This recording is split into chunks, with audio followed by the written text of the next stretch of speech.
Road پر کھڑے ہیں ان سے بھی میری گزارش ہے کہ بنیاد میں تشریف لے آئے.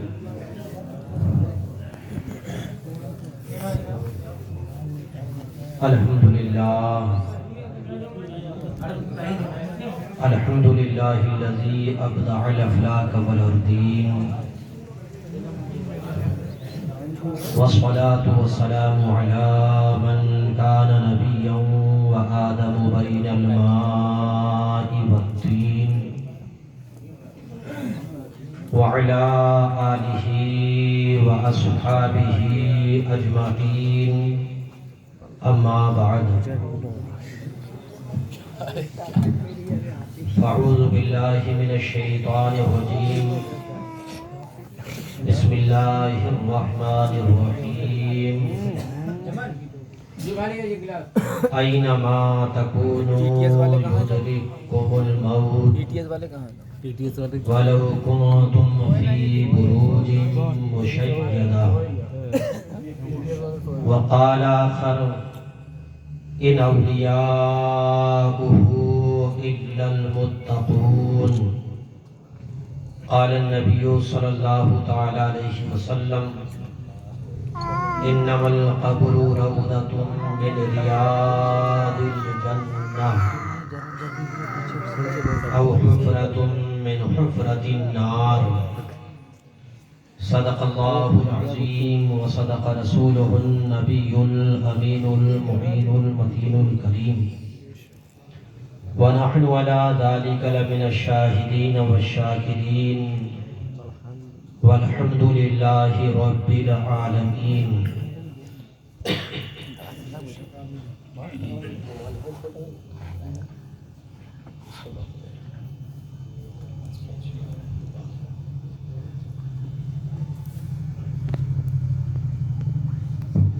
پروگرام کو سماعت کر رہے ہیں.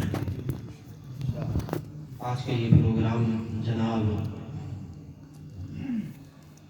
سلمان بھائی اور ان کے بھائیوں کی والدہ محترمہ کی برسی کے تعلق سے اور ان کے احسان ثواب کے لیے منعقد کیا گیا ہے. اس سے قبل آل رسول اولاد علی حضرت مولانا سید عبدالواحد صاحب قبلہ سے بڑا بہترین کتاب سماعت فرمایا اور جناب حافظ نجم شاہی صاحب سے بھی آپ نے بڑا بہترین کلام سماعت کیا. ان سے قبل ہمارے خصوصی مہمان شاعر اسلام مداح خیر الانام بلبل باغ رضا جناب نعیم رضا تحسینی صاحب سے بڑا بہترین کلام سماعت فرمایا. انشاءاللہ اگر وقت ملا تو ابھی آپ ان کے کلام پھر دوبارہ اور سنیں گے. ہمارے حاجی صاحب کے یہاں تشریف فرما ہے اور نظامت کے فرائض انجام دے رہے ہیں جناب عفان بیگ صاحب.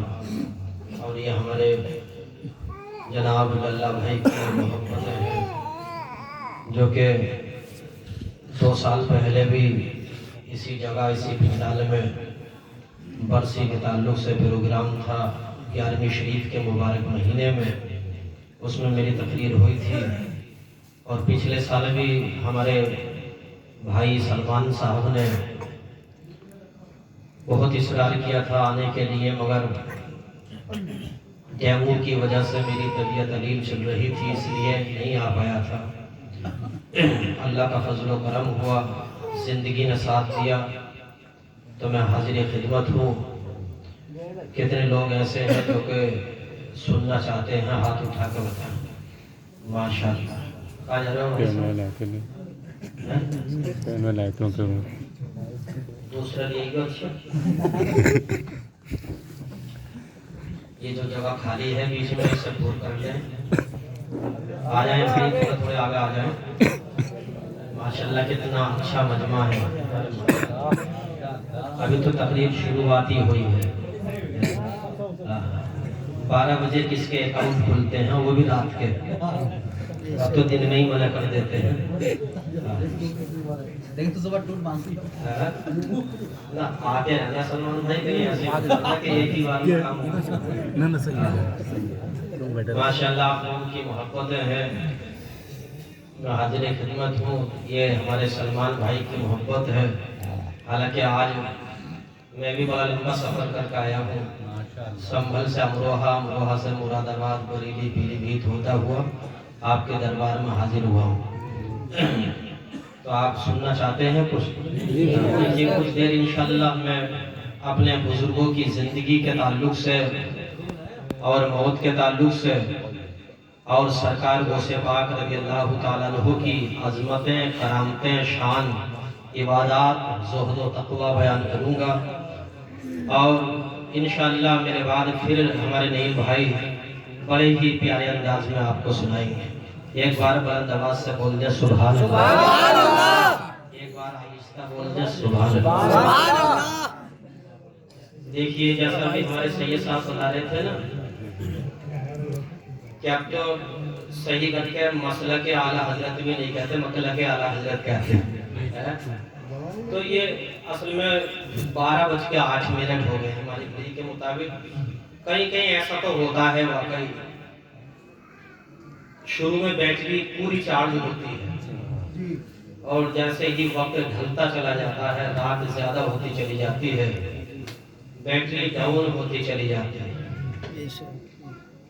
مگر یہاں شیرپور میں ایسا حساب نہیں ہے۔ اگر الحمدللہ ابھی تو 12 بجے ہیں، 1 بجے بھی ہماری تقریر ہوتی، پچھلی بار بھی ہماری تقریر تقریباً 12 سے 1 بجے تک ہی ہوئی تھی۔ تو مجھے یہ احساس نہیں ہے کہ بہت لیٹ ہو گئے۔ اگر 1 بجے بھی انشاءاللہ تقریر ہوتی تو شیرپور کے غیور برکاتی مسلمان انشاءاللہ ایسے ہی ملاحظہ فرمائیں انشاءاللہ، اس لیے کہ یہ 11ویں شریف کا مہینہ ہے، احسان ثواب کی محفل ہے، اور ہمارا عقیدہ ہے کہ دوست کی نگاہ کرم ہوگی، بیڑا پار ہو جائے گا۔ ہم کی تھوڑی بڑھا دیجیے۔ ہم تو ایک جگہ تقریر کر رہے تھے، چندن چوکی میں ایک گاؤں پڑتا ہے مسلمانوں کا، اس کا نام ہے بیچ پٹا۔ وہاں ایک مسجد بھی ہے ماشاءاللہ، مسلم آبادی ہے چندن چوکی کے برابر میں۔ نیپال وہاں سے 1.5 کلومیٹر ہی ہے۔ میں تو پیدل ہی چلا گیا تھا گھومنے کے لیے، نیپال وہاں سے قریب ہے۔ جب میں ایسے ہی ماشاءاللہ وہاں اچھا پنڈال تھا، بڑی اچھی پبلک تھی، مگر وہاں کے حالات پتہ نہیں کیا تھے۔ مجھے لے جا کے بٹھا دیا 10 بجے، اب جو مولانا آئے تقریر کریں یا شریف پڑھیں، لوگ بڑے اچھل اچھل کے، اور چھوٹے چھوٹے بچے سبحان اللہ ماشاءاللہ۔ ہم بولے یار یہاں تو ہماری تقریر چلی جائے گی جب ایسا ماحول ہے تو۔ اور ایک آئے دوسرے آئے، رات کے جب 1 بج گیا پھر بھی نمبر نہیں آ رہا تھا۔ جب 1:30 بجا تو بڑی محنت سے تو ہمارا نمبر 1:30 بجے آیا۔ اب جب ہم بولے بھائی اب ایسا کام نہیں چلے گا، بولنے سے کام چلے گا، تو وہ آگے پیچھے بولے، وہ بولا بھائی بولو تو صحیح، بولے سبحان اللہ سبحان اللہ۔ بولے حضرت بیٹری ڈول ہو گئی ہے، بیٹری جو ہے ڈول ہو گئی ہے۔ تو ایسی بات نہیں ہے، اللہ کا فضل و کرم ہے، مسلم آبادی ہے، یہاں لوگ رات کے 2-2 بجے تک بھی بڑی بیداری کے ساتھ سنتے ہیں۔ وہ سے پاک کا فضل و کرم ہے، اعلیٰ حضرت کا احسان ہے، انہی کے صدقے میں ہمارا ایمان کامیاب ہے۔ کہیں بھائی کوئی لیٹ آئے آپ کی چکر ہے۔ اچھا آئیے سب سے پہلے بارگاہ رسالت پاک صلی اللہ علیہ وسلم میں درود پاک پڑھیں۔ اللہم صلی علی سیدنا مشرفنا و حبیبنا و سیدنا و مولانا محمد و علیہ وسلم، صلاۃ و سلام علیک یا رسول اللہ، صلاۃ و سلام علیک یا نبی اللہ صلی اللہ تعالی علیہ وسلم۔ میرے ساتھ گرد کر لیجئے، امداد کن امداد کن، پڑھیے بلند آواز سے، امداد کن از بندگم آزاد کن، در دین و دنیا شاد کن یا غوث اعظم دستگیر۔ یہ وظیفہ پڑھ کر رات میں سویا کریں آپ اپنے بستر۔ اس لیے ہمارا عقیدہ ہے کہ جو بستر پہ رات کو یہ وظیفہ پڑھ کے سوگا، شیطان کبھی اس کی نیند میں دخل نہیں ڈال سکتا، شیطان اس کو پریشان نہیں کر سکتا۔ اللہ قرآن میں فرماتا ہے تم کہیں چلے جاؤ موت وہیں آئے گی، چاہے مضبوط قلعوں کے اندر کیوں داخل نہ ہو جاؤ۔ دوسری آیت کریمہ میں اللہ فرماتا ہے ان اولیاءہ الا المتقون، بے شک اللہ کے ولی متقی ہوتے ہیں، پرہیزگار ہوتے ہیں۔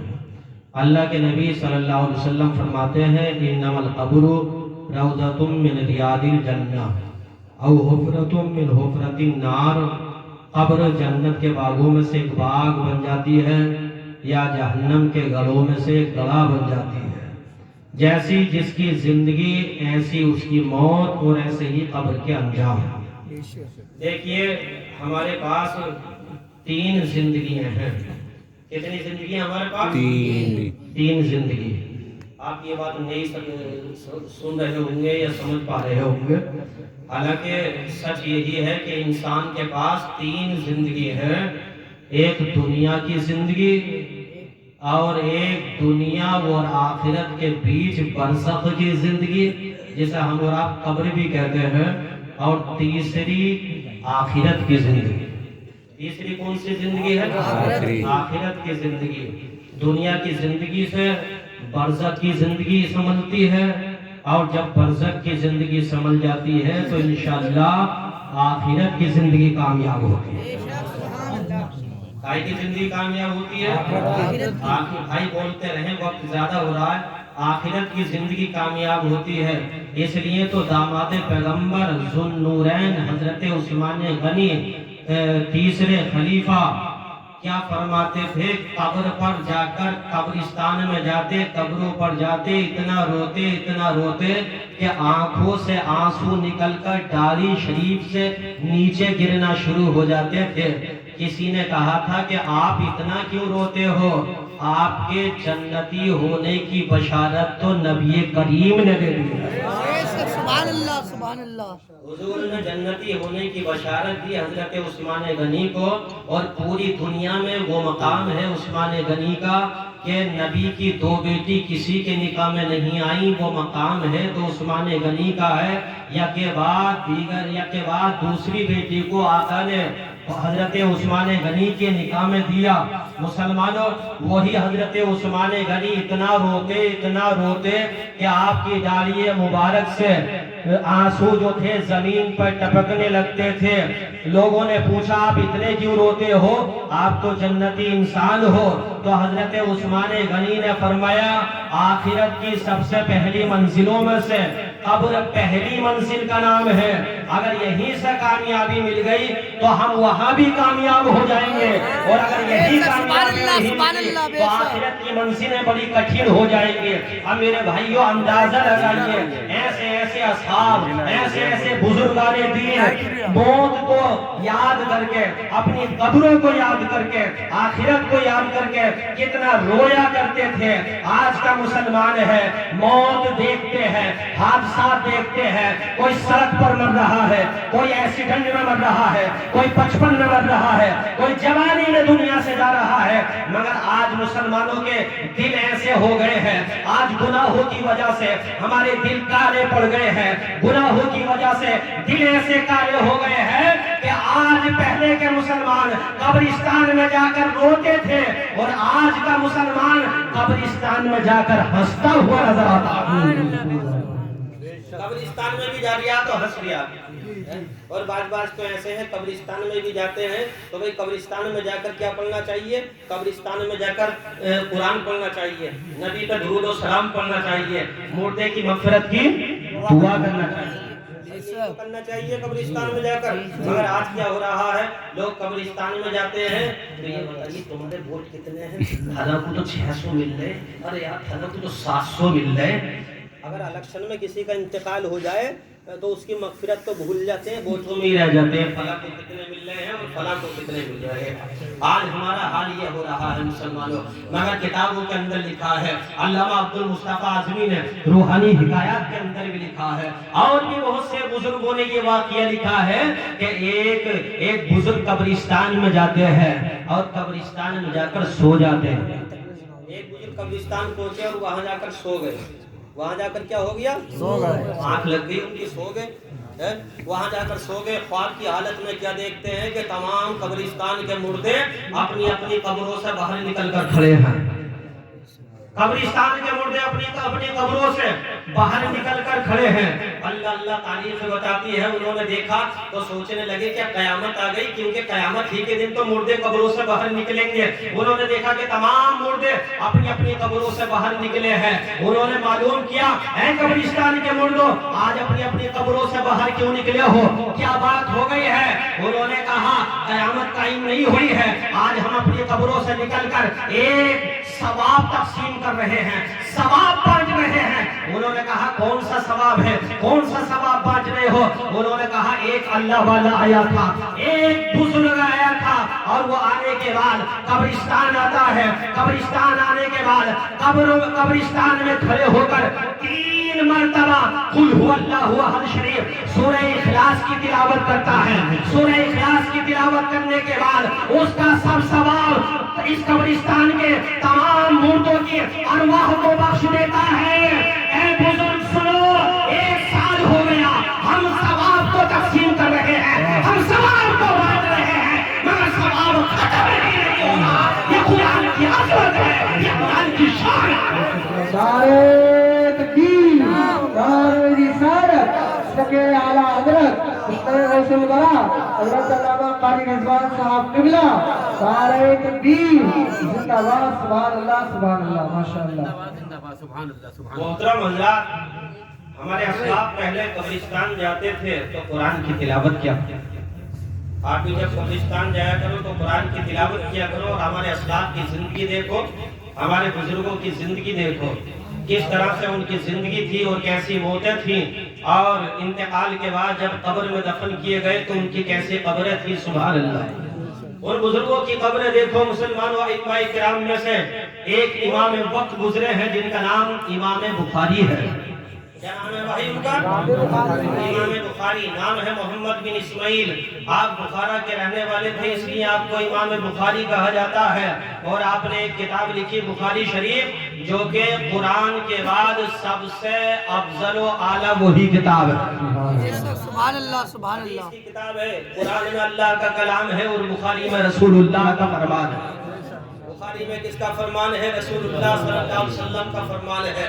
مسلمانوں، آج تقریباً 3 سال ہو گئے سلمان بھائی کی والدہ کو دنیا سے گئے ہوئے.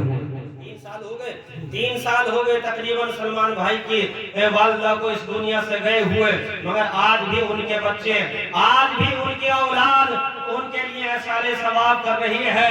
اور میں یہ کہتا ہوں مسلمانوں، ماں کی وہ نگاہ کرم ہوتی ہے، بیڑا پار ہو جاتا ہے.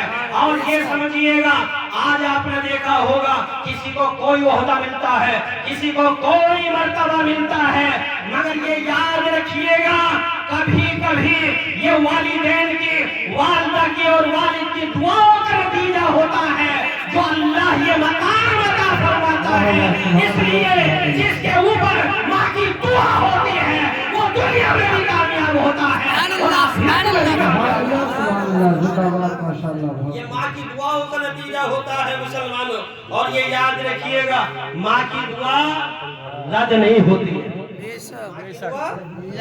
نہیں ہوتی ہے، بلکہ اللہ کی بارگاہ میں قبول ہو جاتا ہے. امام بخاری دنیا میں تشریف لائے، آنکھوں کی بینائی ختم ہو گئی، آنکھوں میں روشنی ختم، آنکھوں کی بینائی ختم ہو گئی. دیکھنے میں بڑے خوبصورت لگتے تھے، دیکھنے میں بڑے اچھے لگتے تھے، مگر کیا دیکھتے ہیں کہ آنکھوں کی بینائی ختم ہو گئی. ماں نے دیکھا آنکھوں کی روشنی ختم ہو گئی. ماں بڑی پریشان رہتی تھی. بیٹے کو اللہ نے حسن و جمال تو دیا ہے مگر روشنی نہیں ہے آنکھوں کے اندر، آنکھوں میں روشنی نہیں دی ہے. مسلمانوں، امام بخاری ابھی بچے ہی تھے، اللہ تبارک و تعالی نے آنکھوں کی روشنی ختم کر دی ہے، بینائی نہیں ہے، مگر ماں روزانہ دعا مانگتی تھی. تہجد کی نماز پڑھ کر دعا مانگتی تھی، 5 ٹائم کی نماز پڑھ کر ماں دعا مانگتی تھی. تاریخ گواہ ہے ماں کی دعا قبول ہوئی. ایک دن قسمت بیدار تھی، خواب میں حضرت ابراہیم خلیل اللہ تشریف لے آئے. سبحان اللہ سبحان اللہ آواز سے بولیے گا بھائی.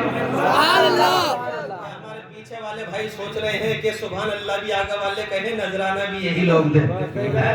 ماشاءاللہ آ رہے ہیں پیچھے والے آواز سے بولیے گا آپ لوگ سبحان اللہ. یہ میں ماں کی دعاؤں کا، ماں کی دعا بتا رہا ہوں. ایک دن خواب میں بشارت دی گئی اور خواب میں حضرت ابراہیم خلیل اللہ تشریف لائے.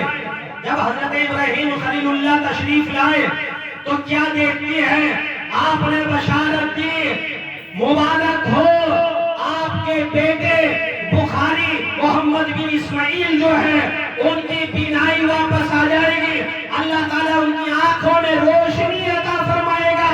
اے عورت میں تمہیں یہ بشارت دینا آیا ہوں. خواب کی حالت میں ابراہیم خلیل اللہ بشارت دے کر چلے گئے. جب صبح ہوئی آپ فجر کی نماز کے لیے اٹھی. نماز سے فارغ ہونے کے بعد حضرت امام بخاری کو دیکھا تو کیا دیکھتی ہے کہ امام بخاری کی آنکھوں میں بینائی عطا فرما دی گئی.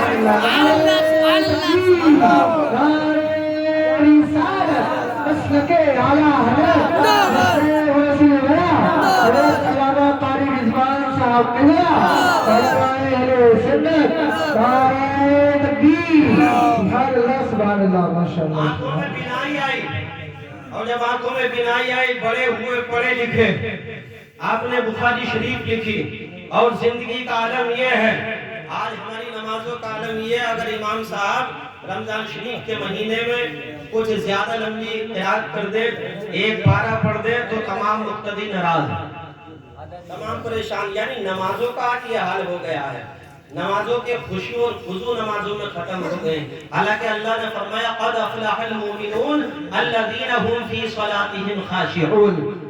کامیاب ہیں وہ لوگ جو ایمان لائے اور کامیاب ہیں وہ لوگ جو نمازیں خشوع اور خضوع کے ساتھ ادا کرتے ہیں. یہ کیفیت کا نام ہے.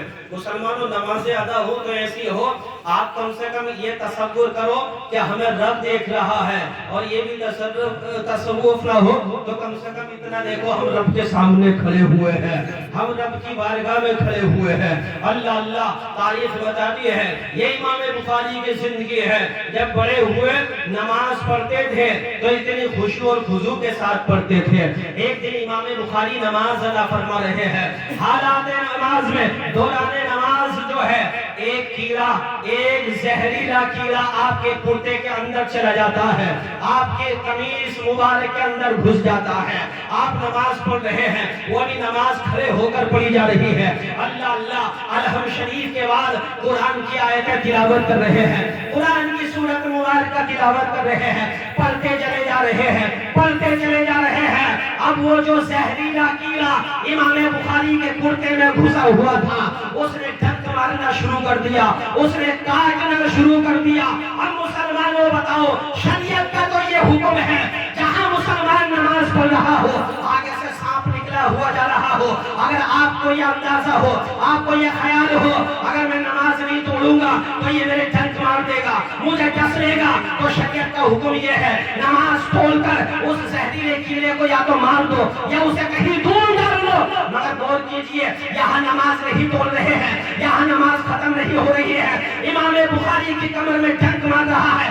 ایک مرتبہ ڈنک مارا آپ قرآن پڑھتے رہے, 2 مرتبہ ڈنک مارا آپ قرآن پڑھتے رہے, 5 مرتبہ ڈنک مارا آپ قرآن پڑھتے رہے, 10 مرتبہ ڈنک مارا آپ قرآن پڑھتے رہے, 15 مرتبہ ڈنک مارا آپ قرآن پڑھتے رہے, یہاں تک کہ وہ زہریلے کیڑے نے 17 مرتبہ جب ڈنک مارا تو زہر کی وجہ سے آپ کا چہرہ آپ کا چہرہ زرد پڑ جاتا ہے, آپ کے چہرے کا رنگ بدل جاتا ہے. آپ نے نماز پوری کی اور نماز پوری کرنے کے بعد اپنے شاگرد کو حکم دیا کہ میرا کرتا اٹھا کر دیکھو قبر میں کون کاٹ رہا ہے. میرا کرتا اٹھا کر دیکھو, ایسا لگ رہا ہے کمر میں کچھ کاٹ رہا ہے. سلمان بھائی کہاں چلے گئے؟ سلمان بھائی اچھا چائے بنوا رہے ہیں, بس تھوڑی دیر تقریر ہونے دینا جب پلانا بھائی چائے. اب بلند آواز سے بولیے گا سبحان اللہ. سبحان اللہ سبحان اللہ. اپنے ایک شاگرد تھے جن کا نام ابو بکر ہے, ان سے فرمایا کہ میرے کرتے کو اٹھا کر دیکھ لو, اس میں ایسا لگ رہا ہے کوئی ہے جو کاٹ رہا ہے. جب انہوں نے کرتے کو اٹھا کر دیکھا تو دیکھ کر حیران رہ گئے کہ زہریلا کیڑا وہ بار بار ڈنک مار رہا تھا. اس ایک بار نہیں بلکہ 17 مرتبہ ڈنک مارا. سبحان اللہ. کتنی مرتبہ ڈنک مارا؟ 17 مرتبہ ڈنک مارا تھا اس نے. جب 17 مرتبہ ڈنک مارا, کہا حضور آپ تو نماز توڑ دیتے, یہ ڈنک مار رہا تھا. آپ نے کہا مجھے پتہ ہی نہیں چل رہا تھا، مجھے پتہ ہی نہیں چل رہا تھا۔ جب کیوں پتہ نہیں چل رہا تھا کہ میں جو نماز میں قرآن کی تلاوت کر رہا تھا، آیت کریمہ پڑھ رہا تھا، سورت پڑھ رہا تھا، مجھے احساس ہی نہیں ہو رہا تھا، مجھے پتہ ہی نہیں چل رہا تھا۔ میں تو قرآن پڑھتا جا رہا تھا اور یہ ڈنک مارتا چلا جا رہا تھا۔ مسلمانوں غور کیجئے، جب امام بخاری کی زندگی کا یہ عالم ہے تو ان کی قبر کی زندگی کا عالم کیا ہوگا، عالم برزخ کی زندگی کا عالم کیا ہوگا، اور جب عالم برزخ کی زندگی کا یہ عالم ہے تو ان کی آخرت کا عالم کیا ہوگا۔ آپ اندازہ لگائیے ان کی آخرت کا عالم کیا ہوگا۔ موت سب کو آنی ہے، کہیں جا کر چھپ جاؤ، چاہے پہاڑوں کے اندر کیوں نہ چھپ جاؤ، جب موت کا وقت آ جائے گا موت وہیں پہنچ جائے گی۔ مسلمانوں ایسے ہی حضرت امام بخاری نے بھی موت کا مزہ چکھا، موت کا ذائقہ چکھا، مگر دیکھیے زندگی دیکھیے، جب مسلمانوں نماز پڑھ کے زندگی گزرتی ہے تو دیکھیے کیسی زندگی ہوتی ہے۔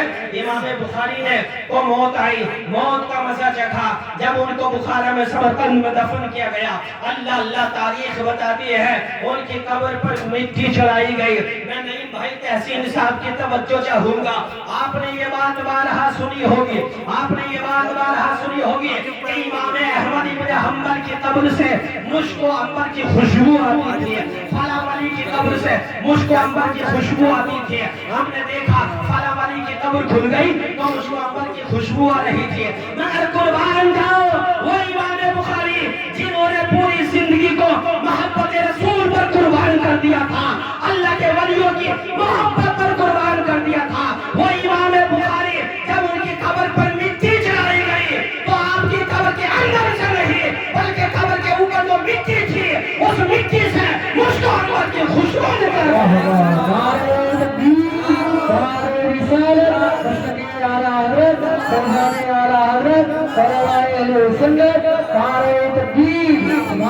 سبحان اللہ ماشاء اللہ سبحان اللہ۔ ان کی قبر کی مٹی جو اوپر قبر کی مٹی ہوتی ہے، دیکھیے آپ نے قبر پر جو مٹی شریف چڑھاتے ہیں، مٹی اس پر اسی قبر کی مٹی سے مشک و عنبر کی خوشبو نکلا کرتی ہے۔ اور آپ یہ سوچ رہے ہوں گے کہ ان کو دفن کیا ہوگا تو خوب مشک و عنبر ڈال دیا ہوگا جب یہ خوشبو نکلتی ہوگی۔ آج کل وہاں بھی دیوبندی تو یہی سوال کرے گا، مگر اسے کیا معلوم بزرگوں کی شان اور عظمت۔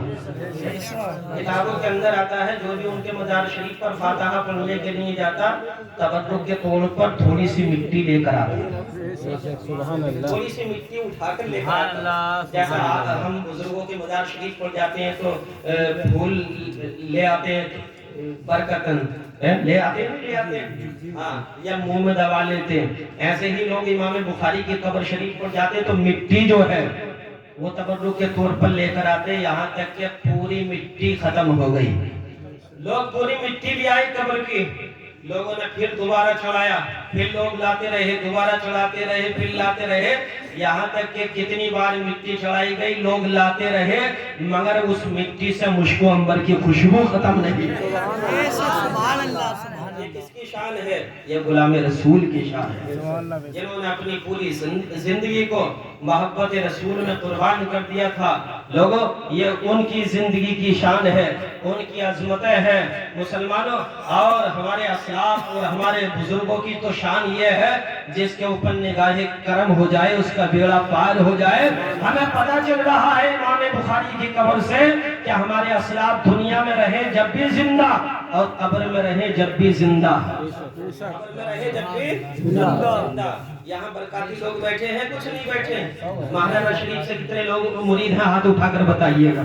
ماشاءاللہ کافی لوگ مرید ہیں، عرس بھی آ رہا ہے، عرس قاسمی برکاتی 17، 18، 19 میں، اور الحمدللہ نہروز سے اس سال 4 بسیں جائیں گی عرس قاسمی، اور ماشاءاللہ شیرپور سے تو گاڑیاں کیا بسیں کیا بہت جاتی ہے، اس لیے ہم جاتے ہیں۔ ہمارا عقیدہ ہے اس گنبد شریف کے نیچے جو 7 قطب آرام کر رہے ہیں، کل بھی زندہ تھے، آج بھی زندہ ہیں، آج بھی زندہ ہیں۔ باتیں بتا رہا ہوں، اپنے اسلاف کی باتیں بتا رہا ہوں۔ مسلمانوں ہمارے اسلاف ایسے زندہ ہیں، ہمارے بزرگ ایسے زندہ ہیں ایک مرتبہ عرس قاسمی کے موقع پر جس طرح سے آج حضور سرکار امین میاں مدظ اللہ النورانی صاحب سجادہ ہے، اس وقت آپ کے تایا، آپ کے والد صاحب حضور حسن العلماء، آپ کے تایا سید العلماء صاحب سجادہ ہوا کرتے تھے۔ ایک گھوسی کے مفتی صاحب ہیں جنہیں آل رسول برکاتی مفتی کہا کرتے تھے۔ بلند آواز سے بولیے گا سبحان اللہ۔ آل رسول برکاتی مفتی صاحب کہا کرتے تھے، وہ کون تھے؟ شار بخاری مفتی شریف الحق امجدی تھے۔ گھوسی میں مزار شریف ہے، الحمدللہ میرے ایک دوست کی دستار بندی تھی، مجھے بھی حاضری کا شرف حاصل ہوا 2018 میں۔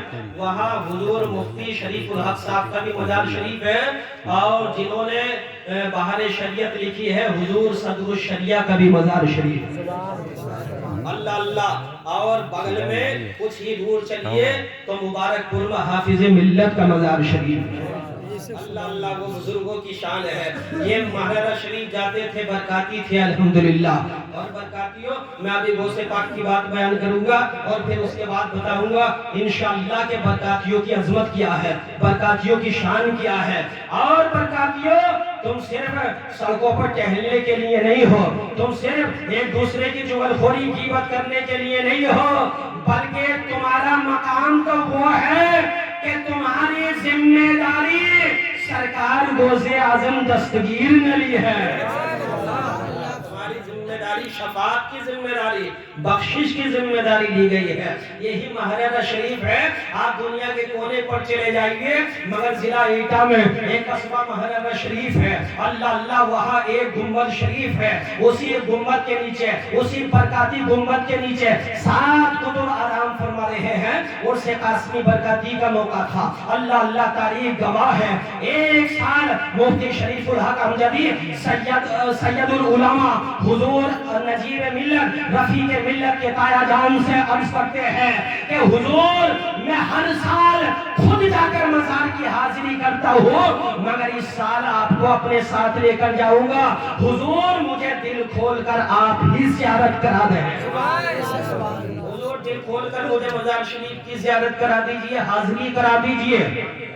آپ نے فرمایا کہ مفتی صاحب جس طرح سے عرس قاسمی برکاتی میں مریدین آئے ہیں، زائرین آئے ہیں، غلام آئے ہیں، وہ حاضری کر رہے ہیں، آپ بھی چلے جاؤ حاضری کر لو۔ انہوں نے کہا حضور آپ کو ہی حاضری کرا دی ہوگی، اس سال آپ بھی حاضری کرائیں گے۔ حضور سید العلماء سے عرض کرتے ہیں حضور آپ بھی حاضری کرا دیں۔ انہوں نے کہا کہ برکاتی مفتی صاحب نہیں مانتے تو چلو چھوٹے بھائی کو بلاتا ہو جو نجیب میاں کے والد صاحب تھے حضور حسن العلماء، ان کو بلایا اور کہا مفتی صاحب زیادہ ہی اصرار کر رہے ہیں، جاؤ ان کی حاضری کرا دو۔